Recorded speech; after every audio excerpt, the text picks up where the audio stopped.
పితృదోషాలు అంటే ఏంటి? ఈ పితృదోషాలు ఉండడం వల్ల మనం ఇబ్బందులు పడతామా? పితృదోషాలు ఉన్న వారికి వంశాభివృద్ధి ఉండదా అని చాలామంది అడుగుతున్నారు.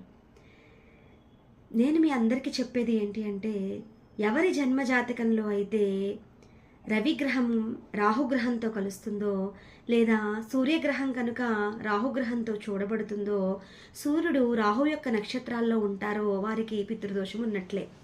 9వ స్థానంలో రాహు ఉన్నా కూడా పితృదోషం ఉన్నట్లే. రాశి చక్రంలో కానీ, నవాంశ చక్రంలో కానీ, భావచక్రంలో కానీ, ఆరుఢ చక్రంలో కానీ 9వ స్థానంలో రాహు పడితే అది పితృదోషాన్ని ఇస్తుంది. కాబట్టి అలాంటి వారు పితృదోష నివారణ గోకర్ణ క్షేత్రంలో అమావాస్య తిథి రోజు చేయిస్తారో చాలా మంచి అద్భుతమైన ఫలితాలు పొందుతారు. ఎవరైతే అక్కడ మాస శివరాత్రి రోజు నిద్ర చేసి అమావాస్య తిథి రోజు ముఖ్యంగా పితృదోష నివారణ శాంతి పూజ చేయించుకుని వస్తారో ఆ రోజు నుండి కూడా మీ కుటుంబం అభివృద్ధి అనేది దినాభివృద్ధి జరుగుతుంది. ధనపరంగా కానీ, పిల్లల పరంగా కానీ ఏ సమస్యలు లేకుండా చాలా గొప్ప స్థాయికి మీరు వెళ్ళగలుగుతారు.